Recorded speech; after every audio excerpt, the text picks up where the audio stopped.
Հարուզը սիրելի հայրենակիցներ, եթերում կրկին քաղաքական խաչմերուկն է։ Այսօր արդեն դեկտեմբերի 23-ն է ու այս հաղորդման ընթացքում հիմնական ուշադրությունը սևեռելու ենք Պուտին-Փաշինյան հանդիպմանը, փորձելու ենք վերլուծել, հասկանալ, թե ինչ քննարկում է տեղի ունեցել Վլադիմիր Պուտինի եւ Նիկոլ Փաշինյանի միջև եւ ինչ վտանգներ է այն մեզ համար պարունակում։ Դրանց բացի կանդրադառնանք նաև միջազգային կարևոր հարցեր եւ էլի Հայաստանի վերաբերող հարցերի նույնպես կանդրադառնանք։ Նախքան հաղորդումը սկսել անպայման կոչ եմ անում սիրելի հայրենակիցներ բոլորին լայքել եւ բաժանորդագրվել մեր ալիքին։ Իհարկե, եթե չեք բաժանորդագրվել մինչեւ հիմա։ Ինչու է սիրելի հայրենակիցներ այն մեզ համար վտանգավոր այդ հանդիպումը, որը որ տեղի ունեցավ երեկ Վլադիմիր Պուտինի եւ Նիկոլ Փաշինյանի միջև, ամեն շատ պարզ է, այստեղ ոչինչ չկա թաքցնելու, դուք տեսաք Փաշինյանի հայտարարությունները, դուք տեսաք նաեւ Վլադիմիր Պուտինի հայտարարությունները եւ մենք տեսնում ենք, որ տարբեր քննարկումների հետ մեկտեղ քննարկվեց նաեւ TRIP ծրագիրը, Փաշինյանի եւ Պուտինի միջև քննարկվեց TRIP ծրագիրը։ Սակայն նախքան դա անդրադարձ եղավ նրան, որ արդեն Ադրբեջանը բացել է Հայաստանի համար իր տարածքը բեռնափոխադրումների համար, Փաշինյանը պատմում էր Վլադիմիր Պուտինին եւ ասում էր, թե ինչքան լավ է, որ հիմա Ռուսաստանը կարող է իր ապրանքները ծորեն արտահանել Ադրբեջանի տարածքով, որը որ նաեւ անցնում է Վրաստանի տարածքով եւ հասնում է Հայաստան։ Այսինքն Փաշինյանը գոհունակություն էր հայտնում կատարված փոփոխությունների համար։ Անկեղծ լինեմ, եթե ինչ-որ մեկ ուրիշ երկրի ղեկավարի առաջնորդի հետ հանդիպելիս այդպիսի գոհունակություն հայտներ Փաշինյանը, ավելի տրամաբանական կլիներ։ Խնդիրը նրանում է, որ մենք հասկանում ենք, թե ինչի հետևանքով այս ամենը տեղի ունեցավ, սիրելի հայրենակիցներ։ 44 օրյա պատերազմի հետևանքով, որում որ շատ լուրջ ձևով ներգրավված էր Ռուսաստանի Դաշնությունը, փաստացի Ռուսաստանի Դաշնության եւ Ադրբեջանի հատուկ գործողություններ դա ընդդեմ Հայաստանի եւ Լեռնային Ղարաբաղի, այսինքն վերջնական թիրախը Հայաստանի Հանրապետությունն էր։ Եվ հիմա գոհունակություն հայտնելը մի կողմից պարզ է, չէ, ինչքան տհաճ է նաեւ մեզ համար հնչում, բայց մյուս կողմից գիտեք, սա նշանակում է այն, որ ռուսական պլանը մինչև վերջ չի հաջողել։ Նաեւ այդ ձև արի կընկալենք այդ հայտարարությունները Փաշինյանի եւ եթե Ռուսաստանին մնար, բնականաբար հայ-ադրբեջանական կոնֆլիկտը կշարունակվեր, բայց կրկնեմ 44 օրյա պատերազմի հետևանքով է այն ամենը, ինչ հիմա որ տեղի է ունենում։ Երկրորդ հարցը այն է, որ կողմերը քննարկում էին իրենց տնտեսական համագործակցությունը, Պուտինը շատ դժգոհ էր, որ մոտ 3 անգամ կրճատվել ապրանքը շրջանառությունը Հայաստանի եւ Ռուսաստանի միջև, այնց բացի մեզ համար ամենակարևորը կողմերը անդրադարձան TRIP ծրագրին։ Վարչապետ Փաշինյանը պատմեց Վլադիմիր Պուտինին TRIP ծրագրի մասին, այն մասին, որ հիմա Ամերիկայի Միացյալ Նահանգների հետ սկսելու են իրագործել TRIP ծրագիրը։ Փաշինյանի խոսքերով դա մեծ նշանակություն ունի Հայաստանի համար եւ ամբողջ տարածաշրջանի համար մեծ փոփոխություններ է բերում այդ ծրագիրը, բայց այդտեղ կան բազմաթիվ նյուանսներ, Փաշինյանը ասում է, որոնք որ նաեւ առնչվում են հայ-ռուսական հարաբերություններին եւ սա շատ լավ առիթ է Փաշինյանի խոսքերով այդ հարցը քննարկելու համար։ Ինչ է ասում Պուտինը, Պուտինը շատ կարճ մի հետաքրքիր խոսք է ասում, որին որ ես ուշադրությունն եմ ձեր հրավիրում, այսինքն իր հայտարարությունից այդ խոսքը ամենակարևորներից մեկն է, որ մենք մեծ լավ ծրագրեր ունենք Հայաստանի հետ կապված։ Ինչ մեծ եւ լավ ծրագրերի մասին է խոսքը։ Հիմա տեսեք, օրեր առաջ Ռուսաստանի Դաշնության արտգործ նախարարության ԱՊՀ վարչության տնօրեններից մեկը խոսելով Հայաստանի մասին, խոսում էր, թե որքան դեստրուկտիվ գործողություն է իրականացնում Արևմուտքը Հայաստանում, փորձում է սեպ խրել Ռուսաստան, Հայաստան եւ ընդհանրապես տարածաշրջանի միջև Ռուսաստանի եւ տարածաշրջանի միջև եւ ասում էր, թե որքան կարեւոր է հարավային Կովկասը Ռուսաստանի համար, դրանից բացի ԱԳՆ-ի այդ ներկայացուցիչը, եթե չեմ սխալվում կոնկրետ ինքը, խոսում էր նրա մասին, որ թրիփ հանձնելու այն տարածքներով, որտեղ որ գտնվում է ռուսական կոնտինգենտը, խոսել էր երկաթ գծի մասին, որը որ վերահսկում է Ռուսաստանը Հայաստանում ու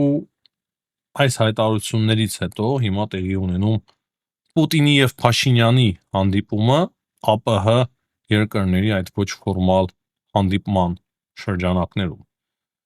Ես գրեթե համոզված եմ, որ Վլադիմիր Պուտինը հիմա այս հարցն է բարձրացրել Փաշինյանի առջև եւ պահանջել է Փաշինյանից, որ Ռուսաստանի Դաշնությունը շատ լուրջ ձևով ներգրավի այդ ծրագրի մեջ։ Չեմ կարող ասել ինչ է ասել Փաշինյանը, բայց երբ որ գնում ես Մոսկվա տարեվերջին եւ հանդիպում ես Վլադիմիր Պուտինի հետ, անհնար է, որ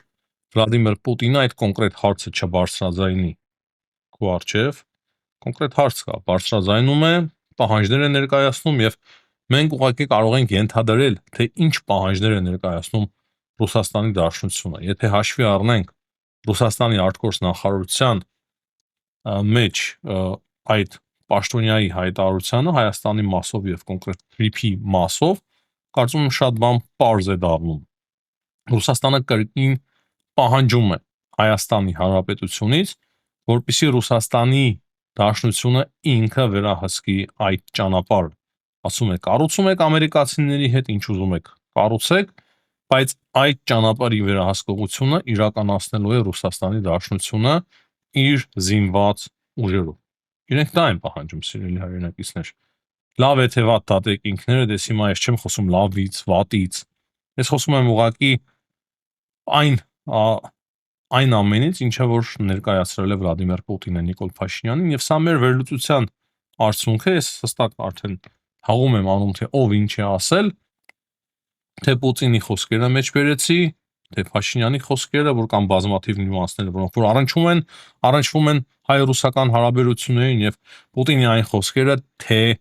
իրենք մեծ կարևոր ծրագրեր ունեն Հայաստանի մասով, ինչպես նաեւ այդ ԱՊՀ վարչության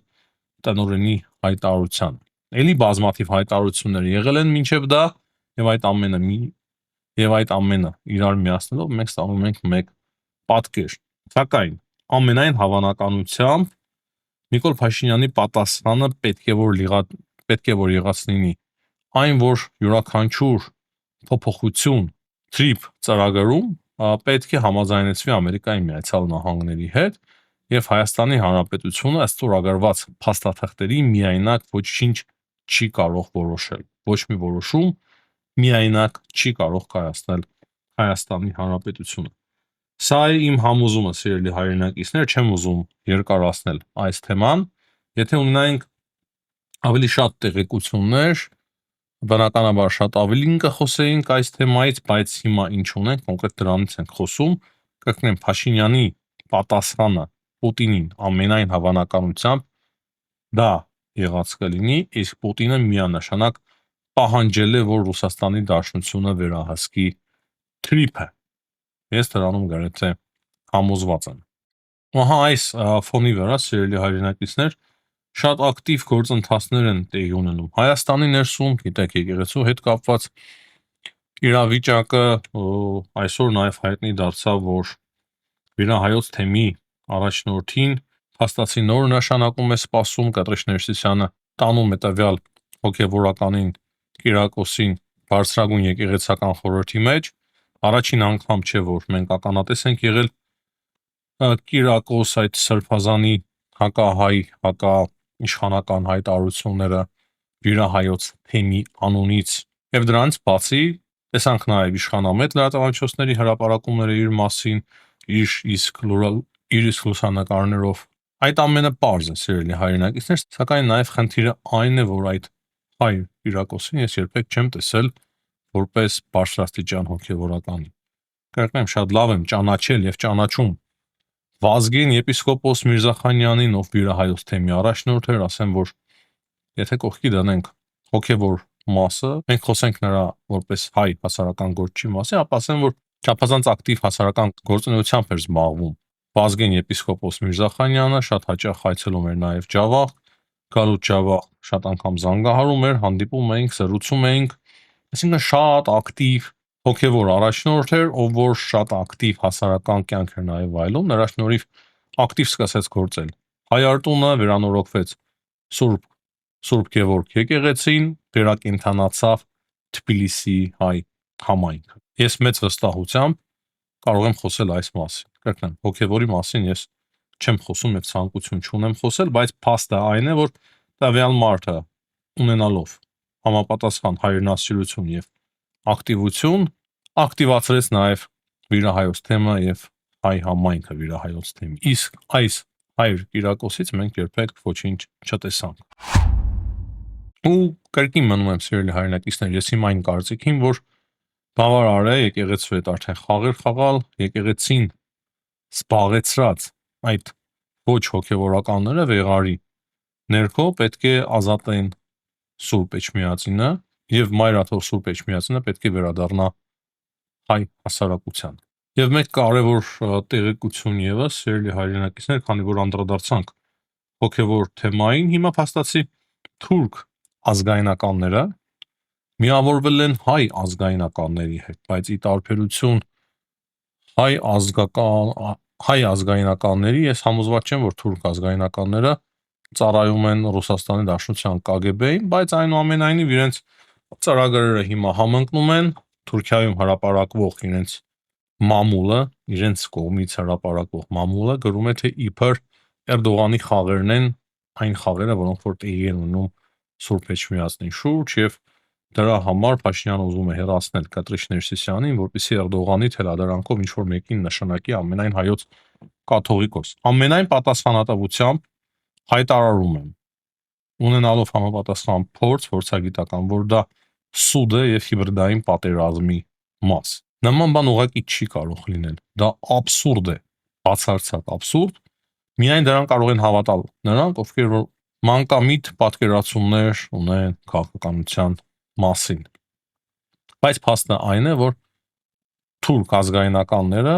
հայ ազգայնականների հետ, բայց հայ ազգայնականները մի տեսակ հաշմանդամ ազգայնականներ են, քանի որ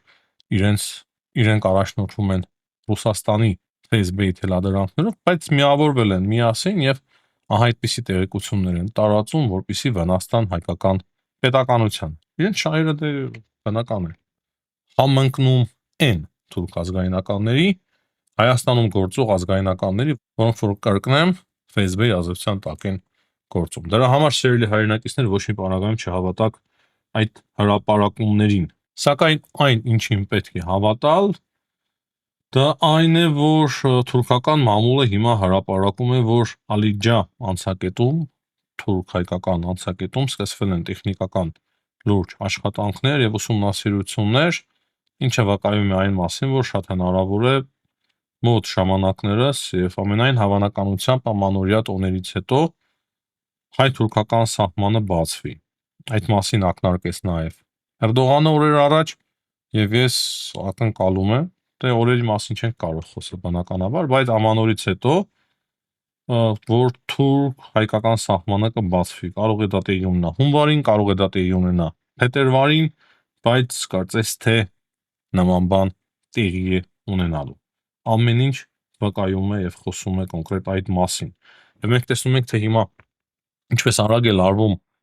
Թուրքիայի եւ Ռուսաստանի միջև հարաբերությունները ինչպես արագ են լարվում սիրելի հայրենակիցներ, արդեն մի քանի անօթաչող սարքեր են եկել Թուրքիայի հատվածում, թուրքական տարածքում, նույնիսկ մեկը ընկել է ոչ հաթերու Թուրքիայի մայրաքաղաքից եւ պարզվում է, որ Ռուսաստանի Դաշնությունը հետախուզական աշխատանքներ է տանում նաեւ թուրքական օդում։ Եվ սա մեզ հուշում է հստակ, որ նաեւ Թուրքիայի եւ Ռուսաստանի միջև հարաբերությունները լարվում են։ Իսկ Թուրքիան պետք է մտնի հարավային Կովկաս, դա բխում է իր շահերից միանշանակ եւ Թուրքիան չի կարող լինել հարավային Կովկասում, մինչեւ որ չբարելավի իր հարաբերությունները Հայաստանի հետ։ Այս հարցին ես կանդրադառնամ մի փոքր այլ կոնտեքստում միջազգային հարցերին, երբ որ կանդրադառնանք եւ կհասնենք Իսրայելին, քանի որ հետաքրքիր քննարկելու հարց կա, հիմա Իսրայելը, Հունաստանը եւ Կիպրոսը ռազմական դաշինք կնքեցին, այդտեղ եւս մեկ հետաքրքիր հարցի կանդրադառնանք։ Հիմա խոսելով միջազգային իրադարձությունների մասին, դեռ ռուս-ուկրաինական պատերազմի մասով ինչ ասեմ, կրկին շատ լուրջ դրոնային եւ հրթիռային հարվածների է ենթարկվել Ուկրաինան, հատկապես Կիևը, 30-ից ավել հրթիռներ, 600-ից ավել դրոններ, բազմաթիվ վնասներ կան Ուկրաինայում, բայց 3 հետաքրքիր գործողություն է կարողացել իրականացնել Ուկրաինան։ Ամենայն հավանականությամբ, այդպես ասենք, Ուկրաինան Մոսկվայում մեքենայի պայթունի ընթացքում սպանելով ռուս գեներալներին, որ Ռուսաստանի գլխավոր շտաբում օպերատիվ պատրաստության վարչության ղեկավարներ, բայց Թրամփը խոսում է, որ ռուս-ուկրաինական պատերազմը մոտ է արդեն կարգավորման, շատ գոհ է բանակցություններից, հայտարարում է, որ բանակցությունները շատ լավ են ընթանում։ Ընդհանրապես Թրամփը բազմաթիվ հայտարարություններ է արել, ոչ միայն Ուկրաինայի մասով, այլ խոսել է նաև Գրենլանդիայից, ինչպես նաև այլ հարցերի է անդրադարձել, Վենեսուելային է անդրադարձել։ Ասեմ, որ Գրենլանդիայի մասով Թրամփը կրկին ասել է, որ Գրենլանդիան պետք է Ամերիկայի Միացյալ Նահանգներին եւ պետք է ոչ թե նրա համար, որ հազվագյուտ մետաղներ կան այնտեղ կամ ինչ որ բան է արտահանելու այնտեղից Ամերիկայի Միացյալ Նահանգները, այլ կոնկրետ պետք է Գրենլանդիան նրա համար, որ այդ ամենամեծ կղզու միջոցով Ամերիկայի Միացյալ Նահանգները ամրապնդելու է իր անվտանգությունը։ Նա ասում է, որ այնտեղ խախտում են ռուսական եւ չինական նավերը եւ դրա համար Ամերիկայի Միացյալ Նահանգները պետք է որ այնտեղ լինեն եւ իրենք էլ են եղել նրանց շրջանում, որ առաջին անգամ հայտնաբերել է Գրենլանդիան։ Այդ հայտարարության արդեն արձագանքել է Կայա Կալասը, խոսելով երկրի տարածքային ամբողջականության մասին, ինքնիշխանության մասին, միջազգային օրենքի մասին, բայց երևի Թրամփը թքած ունի մեծ հաշվով միջազգային օրենքի վրա։ Անտոնիո Կոշտան էլ է նման հայտարարությամբ հանդես եկել, բայց չգիտեմ Թրամփը ինչքանով դա հաշվի կառնի, չնայած որ այս պահի դրությամբ դեռևս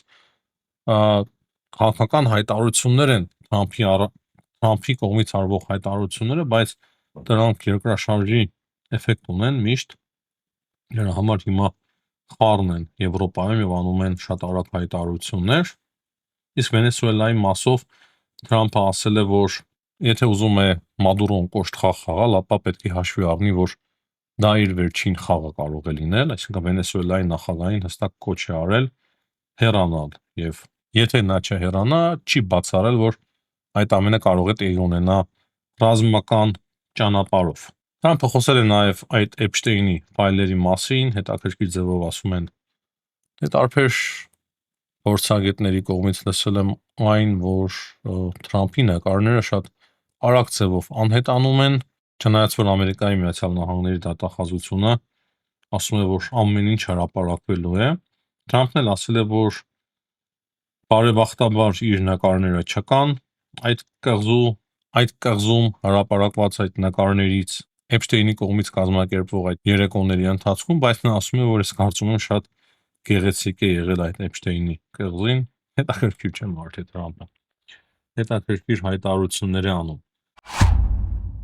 Հիմա քննարկենք, սիրելի հայրենակիցներ, Իսրայելի, Կիպրոսի եւ Հունաստանի միջև կնքված այդ ռազմական դաշինքին շատ օրեր խոսվում է այս հարցը, հիմա վերջնական կարծես կնքվեց այդ դաշինքը, կրկին շատ ակտիվ քննարկվում է Իրանի վրա հարձակվելու հարցը Իսրայելի, նաեւ Իսրայելում մտավախությունն են, որ կարող է Իրանը հարձակվել Իսրայելի վրա, բայց ինչու կնքվեց դաշինք Իսրայելի, Հունաստանի եւ Կիպրոսի միջև եւ ինչու այդ դաշինքի մեջ չկա Հայաստան։ Ասեմ, որ Իսրայելի համար հիմա գլխավոր վտանգ, ինչպես եւ մենք մեր հաղորդումների ընթացքում արդեն ինչքան ժամանակ է մոտ 1 տարի կլինի միանշանակ քննարկում ենք, որ մեծ վտանգ է դառնում Թուրքիան եւ դրա համար Իսրայելը հստակ եւ շատ հատուկ միջոցներ է ձեռնարկում եւ այդ դաշինքը շատ կարեւոր է Իսրայելի համար։ Եվ Իսրայելը շնորհակալություն է հայտնում Կիպրոսին, որ Կիպրոսը հնարավորություն է տալիս, որպեսզի Իսրայելի զինվորականները նաև վերապատրաստվեն, այսինքն տարբեր զորավարժություններ իրականացնեն Կիպրոսում, եւ մենք հասկանում ենք, որ այդ եռանկյունին չափազանց կարեւոր է Եթե ապագայում պատերազմ սկսվի որևիցե մի երկրի դեմ, ապա երկու երկրներ կմիանան։ Դա կարևոր է Կիպրոսի համար, Իսրայելի համար, ինչպես նաև Հունաստանի համար։ Ընդհանուր առմամբ յուրաքանչյուր տրամաբանություն ունեցող մարդու մոտ հարց է առաջանում. իսկ ուր է Հայաստանը։ Չէ՞ որ Հայաստանը վաղուց խորը համագործակցություն ունի Կիպրոսի եւ Հունաստանի հետ, այն էլ ռազմական ոլորտում։ Կարծում եմ պատահական չէր Կոստանյանի այցը Իսրայել շաբաթներ առաջ եւ նաեւ պատահական չէր ինչու՞ չէ նաեւ Սարե Սինանյանի այցը Իսրայել, բայց բնականաբար շատ ավելի կարևոր էր հենց այդ գծով Վահան Կոստանյանի այցը Իսրայել։ Համոզված եմ, որ միանշանակ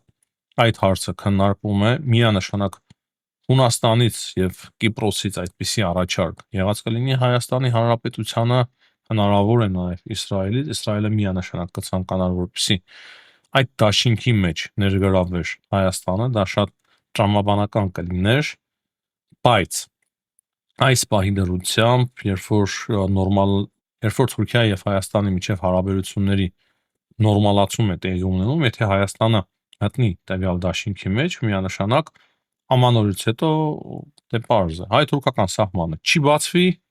եւ Հայաստանը եւ Թուրքիայի միջև չեն հաստատվի դիվանագիտական հարաբերություններ եւ դա կարող է խոչընդոտ հանդիսանալ նաեւ Ադրբեջանի եւ Հայաստանի միջև խաղաղության պայմանագրի ստորագրմանը։ Իսկ մենք դերևս հնարավորություն ունենք սպասելու, կարգավորելու հարաբերությունները Թուրքիայի հետ, բացելու հայ-թուրքական սահմանը, ստորագրելու Ադրբեջանի հետ խաղաղության պայմանագիրը եւ հետո նոր մտածելու այդ դաշինքի միանալու հարցը։ Ես կարծում եմ այսպես ավելի տրամաբանական կլինի։ Դրանից բացի մենք էլ ավելի լավ պատրաստ կլինենք միանալու տվյալ դաշինքին եւ նաեւ կտեսնենք թե որքանով հասունացած կլինի տվյալ դաշինքը եւ ինչ տես կստանա այն։ Հույսով եմ համոզիչ էր սիրելի հայրենակիցներ իմ պատասխանը, բայց ես միանշանակ տեսնում եմ, որ ապագայում այդ դաշինքը պետք է որ կնքվի, այսինքն այդ դաշինքին պետք է որ միանա նաև Հայաստանը եւ այդ դաշինքի մեջ կլինի Հայաստանը, Իսրայելը, Հունաստանը եւ Կիպրոսը։ Ու հնարավոր է ելի ուրիշներ, բայց դա կլինի ապագայում։ Հաջողություն եմ մաղթում բոլորին, ցտեսություն, կհանդիպենք։